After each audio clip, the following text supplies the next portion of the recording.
Don't make me put your chicken rotation. Everybody fucking everybody rotation. I got a couple hey.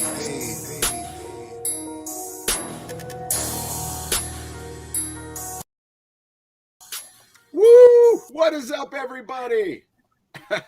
Thank you for joining us and tuning in to episode 5 of Man Cave. Woo! It's been fun so far. I'm one of your hosts, SPG. And I'm Suave.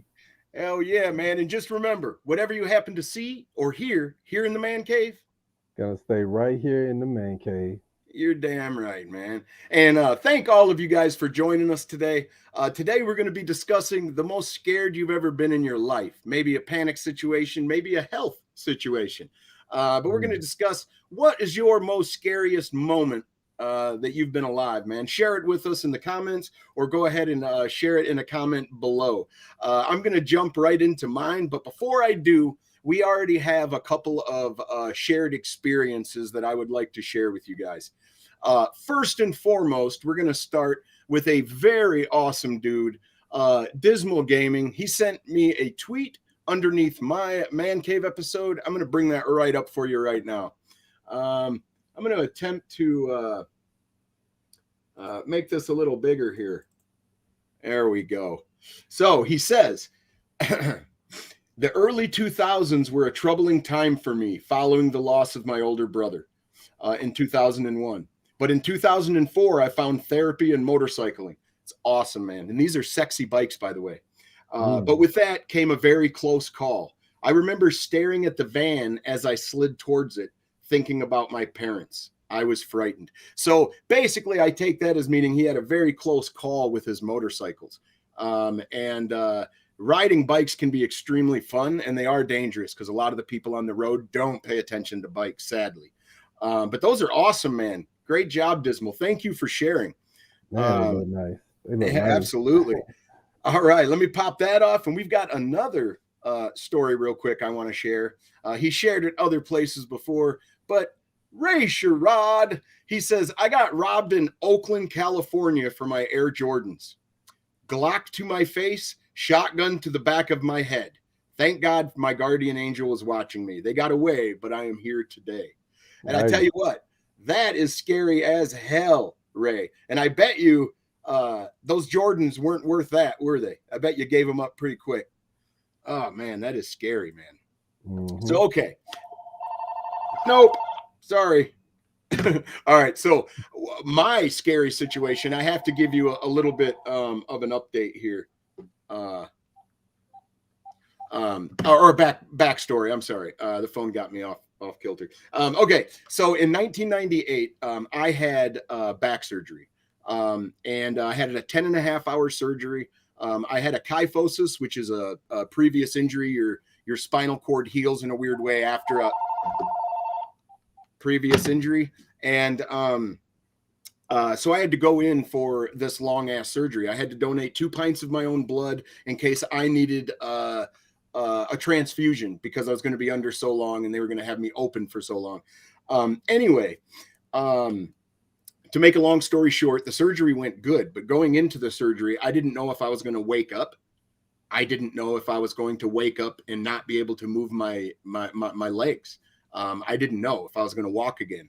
I needed the surgery because by the time I would have been 60 years old, I would have been walking with 2 canes for sure, maybe even wheelchair bound. So it wasn't really a decision that was easily made, but I wasn't going to run that risk. So anyway, I went through with the surgery, and it was a 10.5-hour surgery. And I don't know if you're familiar with anesthesia, but the anesthesia they give you is to keep you asleep or comatose pretty much while they go in and do all the repairs that need to be done so that you're not conscious for it at all.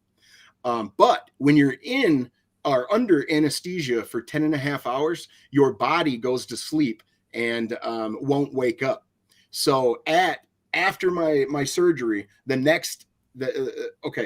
while I'm getting wheeled into the room, they put the mask on me. They say count down from 10. I was out like a light before I even reached 7. But the the next experience I had was a nurse over my face, waving her hands like this, saying, "Are you with us, sweetheart? Can you hear me? Nod your head if you can hear me." And I'm all doped up and everything, and I nod my head. And then she goes, "Breathe for us, sweetheart. Can you breathe? Try to breathe." And I'm laying there, and I try to breathe, to suck air in. I could not suck air in. I had a ventilator in.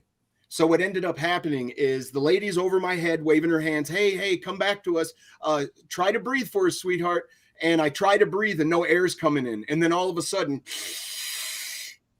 my air or my lungs expand and fill with air. And all of a sudden, I've got plenty of air. I'm nodding my head. Yes, I can breathe. I can breathe. And then it sucks it all out, and your lungs deflate. Now, anybody that talks good knows that you're not constantly breathing through your mouth. You have air reserves in your lungs at all times, just like I'm talking now without sucking air. But the same thing when you go swimming. You suck air in and you keep a reserve for when you go underwater. You pop back up, take a breath, you go back down. You have reserve. Well, when that oxygen gets sucked out of you from the vent, all of your lungs get deflated. So there is about a quarter second or a half a second, feels like a minute, where you have no oxygen. I started to panic. No air is in my lungs. It's not feeding my body. Nothing's going to my heart. So I wig out and I go to reach for the tube and stuff because I have a vent in. They hold my arms down and then fills my air or my lungs with oxygen again. Okay, I'm good. I stop panicking. It sucks it all out again. I panic. I pass out. And the next thing I know, I wake up in my hospital room. That right there was the most scariest experience I've ever had in my life. I understand now how some people panic in the water. If they go underwater, they panic. Or if somebody is dunking them. I was a fat kid, so I was like a buoy. They dunked me all the time. I had plenty of air reserves in my lungs. Never had a problem, never panicked swimming. But with that vent in, the way it drew all of your air out of your body and then shoved it back in was terrifying. And as a matter of fact, I had another surgery years later. We're talking 20 years later. I had another surgery and they had to put me under, but it was like a half-hour surgery. It wasn't very long. But when they put me out, I told them, "Hey man, I don't know what I'm going to do when you wake me up." And sure enough, when they woke me up out of that anesthesia, I started reaching for doctors and nurses to pull them close to me. I was panicking. I thought I was going to wake up with a breathing tube in. That is the most panic driven I've ever been, or panic inducing situation I've ever been in. And it put a mark on me. I have no problem swimming or holding my breath or anything like that. But when it comes to thinking about that vent tube, I get nervous just thinking about it. And it's something that you carry with you. So I'm not scared of very many things. Death is one of them. And not being able to breathe or get my oxygen or control my own body is another thing, along with a little claustrophobic. But anyway, that is my story. Thank you, Dismal, for sharing yours. And Ray, thank you for sharing yours, man. I know that what I read probably does not even attempt to cover how scared you guys were. But I would love to hear your guys' story in person. And I'm sorry I took up almost 10 minutes of the 15 to 20-minute session. But Suave, you're up, man. When was the most terrified or scared you've ever been in your life, sir? So something popped up in my head, man. And first, I want to shout out to everybody in the chat and everybody that's watching. Thank y'all for the support. Come on back for more episodes. Dude, so I was in college, and I think this was my junior year, my sophomore year maybe. And I was walking. I was getting up in the morning, getting my books together and everything because I had a study. I had a test to go for, so I was just reviewing before I go take this test. I'm like, oh, okay, I got this. Everything's good. I go to get some breakfast. I'm walking across the street where the cafeteria is, and nothing was coming. So there was this guy out of nowhere, a Cadillac DeVille, man, rushing. I guess he was rushing to get to class. Hit me dead on full force, man. And he It hit like me ran so you hard. over? Yes, ran me Ooh, over, man. He hit me so hard. So I'm facing this direction, just imagine me facing this direction, walking across the street. He hit me from this side. He turned my whole body around and I went straight through his windshield, back first. You know what I'm saying? So back first? back first. He turned my whole body Oh, around. So I was like I was knocked out, man, not like a little bit, you know what I'm saying? I bet. He was when I woke up, he was like over me and I was inside of the car. And he was like, "Man, are you okay? Are you okay?" I can't I don't know. I was rushing, you know, he was panicking. I said, "Man, with any breath I had in my lungs, I said, call 911, bro." You know what I'm saying? Yeah. I said, call 911. And cause like I couldn't feel my legs. You know what I'm saying? I couldn't feel my legs, and Wow. all I could feel was a sharp pain in my back, in the middle of my back. And I was like, dude, I can't believe you hit me, dude. Like, what's going on, dad? Like, what was I can't wrong? believe he grabbed the steering wheel, looked over, and was like, "Oh man, I was in a hurry. I'm sorry. No, call 911. What is Dude, wrong with you?" Now we were still in place. So obviously he I was in his windshield. And a windshield, for anyone that don't know, a windshield on the car is to prevent anything coming in. Yep. So it's strong enough for a tree to land on a car and it not come in the car. You know what I'm saying? It's not gonna break. It's break Yeah. proof. So Yeah, and the this guy windshield is hit me. shatterproof too. It's not supposed to Exactly. splinter and stuff. Yeah. Exactly. So it didn't shatter, but it was strong enough to knock me through the window. So the glue that holds the window together to the car Hmm. came loose, and I was in the car and the windshield under me. You know what I'm saying? Yeah. So he hit me with strong force, and I I kind of I didn't really panic. I was like, well, in I my would have head, I was panicked. like, man, well, I guess I'm gonna be paralyzed. You know what I'm saying? Oh. And, that's what I was thinking because I was like, I couldn't feel my legs and stuff. Remember, I get to the hospital and I start getting feeling in my legs, and I started like God that bless, sharp man. pain was still there. And I was like, man, dude. I told the doctor, I said, well, the nurse asked, I said, just go ahead and tell me, man, like what's going on? Yeah. It was like, well, you have some like scar tissue and all this stuff, but nothing serious. I was like, what? I like as strong as that dude hit me, like he knocked the wind. It felt like a a linebacker hit me, and I had no equipment on. You know what I'm saying? That's how Wow. it felt. So it was very traumatizing for a little bit, you know what I'm saying? Because I would Well, look, I imagine. was like, dang, I gotta look both ways before I cross the street now, like literally. I mean, I did that time. He caught Mhm. me right when I was like almost on the sidewalk on the other side, So he like was going so fast he couldn't control his car. He was about to run over the sidewalk, you know what I'm saying? So Yeah. luckily, man, my cousin, he's a lawyer, so he helped me with the whole hospital bills and everything or whatever. And I just How told long my were you in the cousin, hospital? man, so I don't believe in hospitals. You know what I'm saying? I don't like going. So after You're not that trying to nurse hang out at told the me, hospital. I get you. dude, like, so it was only a day, man. I got up. I wasn't supposed to leave. I left myself. You know what I'm saying? I left myself, and I had someone come pick me up. I'm stubborn when it comes to hospitals, man. I'm Yeah. stubborn. Me too, So man. Let me, I got dude. up. After I had my surgery, man, I was Hmm. on the buddy system, which is a box that they wheel in by your bed, and you get to click the button every 15 minutes and get a shot of morphine. Hmm. I thought, hey, this is going to be like fun, kind of. I'll be on all this medicine and I'll be monitored by doctors, so nothing will happen and it'll be whatever. No, after 3 days, it felt like I was in the hospital 2 weeks because when you're on morphine, you pass out every 10 to 15 to 20 minutes and you might Hmm. sleep 5 minutes, but when you wake up, feels like a new day. And it's Yeah, not a new day. and it was crazy because now I used to be, you're familiar with 50 Cent, right? Yes. So 50 Cent in his prime when he first came out, that's how big I was at the time. you know. But after I got hit by the car, I couldn't work out like I wanted to. It was like one side was kind of stronger than the other, and Oh, dude. so I haven't been that big since, man. I still have a little size on me, but I was big like 50, man, and I couldn't. I haven't been that big since because of that incident. But I feel good now. You know, I do try to push myself to the limit on that, and I don't feel. Sometimes I have some problem with my legs and knees and stuff from that, but man, I'm Well, just gonna live life, bro.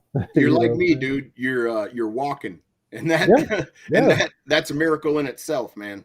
dude. So you got smashed by a car, and I had a injury, of course, but we both pulled out of that pretty good. Um, Mhm. so yeah, I that's feel sorry for the guy, man. 'Cause I was like, he looked so genuine because everybody was like, hey, you should sue him for this and you should, you know what I'm saying? You should do all this to him and all that.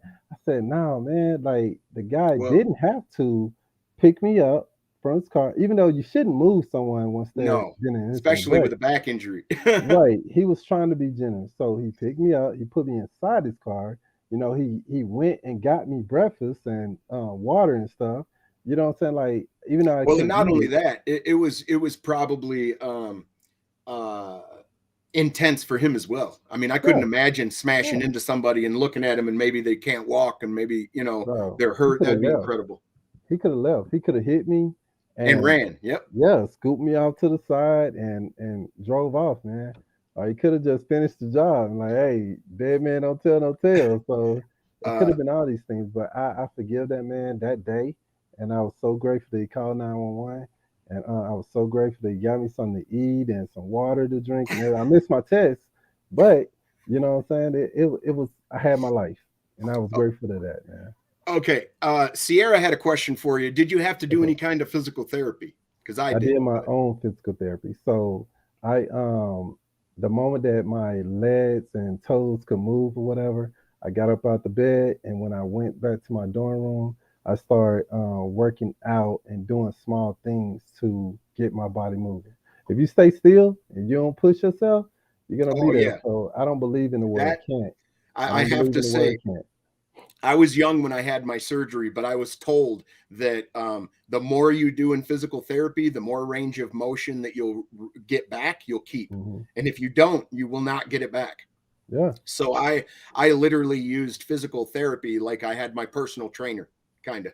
That's Hmm. how I used it. But I think that will do it for today. But we're going to end on one more fantastic, scary story. And this is from Ray Sherrod. Go He for it. says, second scariest story.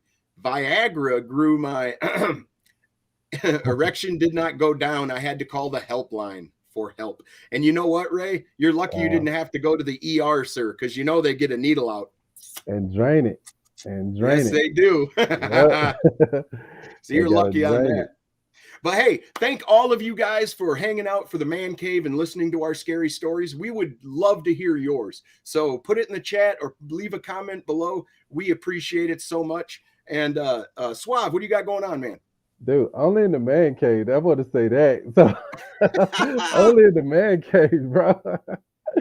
So check out the next episode of Man Cave on Thursday, and it'll be on the Climax Show.